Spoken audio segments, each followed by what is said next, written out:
Hey, what's up everybody? Just wanted to do a quick follow-up video. I took my Starlink Mini out for the first time this weekend, camping at a local state park here in Texas. And I have some thoughts about ways I could use it better. I like it. I don't have any regrets buying it, but there are definitely some things that you have to consider whenever you're setting this thing up and using it out at a campground or any place where you need to rely on it, especially if you're trying to do remote work. My plan for this weekend was to take it out here and see if I could do Zoom meetings and things like that.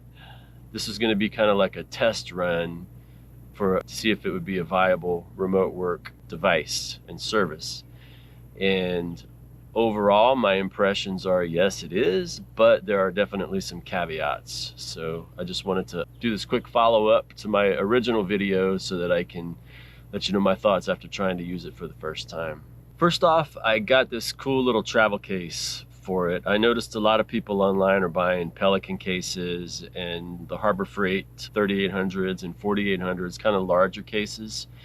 And I decided to go with this little slim, semi-hard shell laptop case that I found on Amazon.com. It cost about $27, and I'll put a link to it in the description below. But to me, the whole point, if I'm gonna get a Starlink Mini and use it in my RV and have it be small and compact, there's no point in getting this big bulky case that's gonna take up a lot more room than the dish. I wanted to get something that was close to the size of the box that the Mini shipped in, that held all of the wires, the mounts I'm using, kind of keep everything in one place, but still have it be slim and portable and compact enough that it makes sense to use with a dish this small. And this turned out to be a great solution. I'm happy with it, and it does what it's intended to do. It protects the dish, it keeps everything together, and it's small and light. Okay, let's talk about performance. Now, the main thing that I learned during this weekend camping experiment is that you absolutely must have a clear view of the northern sky for this thing to work as designed. Now, I know that should be obvious, but I read a lot of reviews where people were saying, yeah, I took it in the woods and it worked great. I took it and used it under the trees and it worked great. Well, I think the key here is to define what you mean by work great. It really depends on your use case and what your expectations are.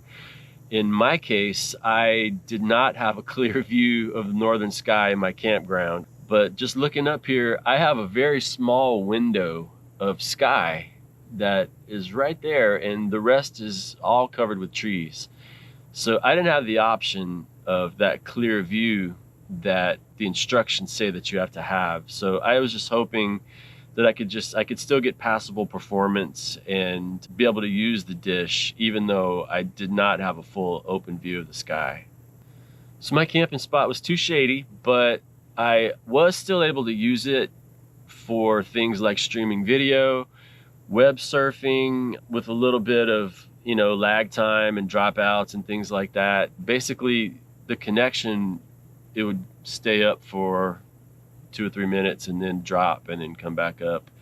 And it was basically trying to stay connected to satellites, and as they're moving across the horizon, if it goes out of range and there's not another one that it can connect to, you're going to get a service drop. And that's exactly what was happening. And it relies on multiple satellite connections at the same time in order to give you the speeds that are advertised. So in my case, I wasn't able to do things like Teams meetings and screen sharing and things like that are required to do remote work. I was able to do stuff that I could kind of do offline and do in batches just fine. But when it comes to live meetings in a suboptimal setup like this, it was not usable for remote work. So what I ended up doing is just using my mobile hotspot as a backup, a fallback device, and I was able to do most of my meetings on that. I had an important meeting that I had to actually drive over to a coffee shop and take care of, but other than that, it worked fine for things like streaming video, watching movies, web surfing, that kind of stuff. If you're in a situation where you don't have to have that live real-time interaction, then a suboptimal view of the sky would not be a problem. Which brings me to another point about the shade, because whenever you're camping with an RV, or especially, man, with a tent, God, you want to set it up in the shade because it's so hot in the summertime. In a tent, you don't have any AC, right? So you want to be set up in a shady spot. In an RV, if you don't set up in the shade, your air conditioner has to work a whole lot harder, and it struggles to keep the inside of your trailer cool. Well, in this case, you got to choose between being cool and having fast internet because Starlink's not going to work as intended in a shady camping spot. And I learned that for sure on this experimental trip this weekend. I am looking at some different options for a pole mount, possibly, that can get that dish higher up. It may not be able to be over the tops of all of the trees around me, but at least a little bit higher, so that I could clear some obstructions and get that clear view of the northern sky that the dish needs. So a lot of people use 20-foot flagpole kits from Harbor Freight, and you can get special stands that will mount them to the trailer ladder on the back, or, you know, I have a bumper hitch on the back of my trailer. You can get something that slides right into the receiver hitch, and then you can raise the flagpole. And there's even things that you can like drive over with your tire or put your tongue jack on, different things like that to stabilize it. Another option is if you have some some unshaded areas in your campsite, you could park in the shaded spot, but then use the long 50-foot cable or whatever, and put the dish at a place where it can actually see the sky. But in my case, that would be in the middle of the street for this camping spot. So again, not an option. All right, let's talk about data usage. So right now I am on the 50 gig plan for $50 a month, and I've been here for almost 72 hours, so about 3 days, and I used 32 gigs of data out of the 50 just in these few days. So if this is something you're going to be using a lot, you're definitely going to want to spend the extra money for the $150 unlimited plan. Basic breakdown of what I used it for this weekend: I watched the equivalent of 4 movies on Amazon Prime. So that's 2, 4, 6, about 8 hours of movie streaming, and then several hours of YouTube video watching. I didn't completely keep track of that number, but I'd guess probably like 3 or 4 hours of YouTube videos over the course of my trip here. And I did some web surfing. All of the work stuff I ended up using my mobile phone hotspot for. So it was basically just doing entertainment type traffic and usage with the Starlink Mini on this particular trip. So that was about 32 gigs worth. Your mileage may vary. You may watch less or you may watch more videos, but like I said, I didn't have any issues with streaming video. It would stop and buffer a little bit here and there. I still have some data left after this weekend. So for the occasional use case, I think 50 gigs is probably plenty for most people. Okay, to wrap up, I guess I'll give you a few tips based on what I learned this weekend. The first tip is you definitely want to take this thing on a test run before you rely on it for work. That's what I did this weekend. I'm so glad that I did that, because I would not want to get in a situation where I went camping and then got stuck under the trees because there was no other option and then wasn't able to work.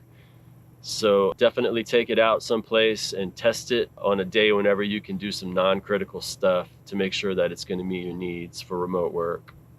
Again, it should go without saying, you obviously want to find a spot where you don't have any tree branches or buildings or the side of your trailer or anything else blocking your view of the sky.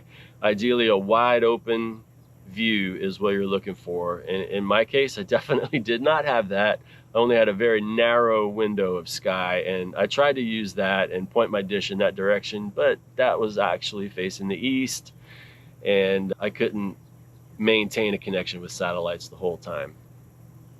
As far as the plans go, my best advice is just to estimate your usage. If you're gonna be streaming video and watching TV shows, binge watching from your RV or something like that, then you're gonna wanna go with the unlimited plan, because you're gonna burn through that data probably in 2 or 3 days if you stick with the 50 gig plan only. But if you're only gonna be dialing in once in a while to check on things, or only gonna be using it maybe one weekend out of the month, then the 50 gig plan should be plenty for what you need. And then finally, I guess my last tip would be to investigate some options to get that dish higher up in the air. That's what I'm gonna do. I'll put a link in the description as well to the Harbor Freight 20-foot flagpole. I'm just checking online. I wanna say it was like $89.99 without any coupons. But you could get it, as I've seen it also as low as $59.99. But a pole like that, and then a way to mount it to your RV, you could get that thing way up in the air and get a much better view of the sky if you have some low trees hanging around you. All right, that's it for this video. I just wanted to share my experiences with the Starlink. I know I was giving it glowing reviews when I unboxed it and tried it out at my house, but the real world reality hit me a little bit out here at the campground, and I'm still like super happy with it. But there are definitely some things to consider and some things to make sure that you do in order to get the best value out of this product. Thanks again for watching. If you enjoyed this video, found some use out of it, I would really appreciate it if you would like it, and then subscribe to my channel and hit that notification bell to make sure that you get notified anytime I release something new.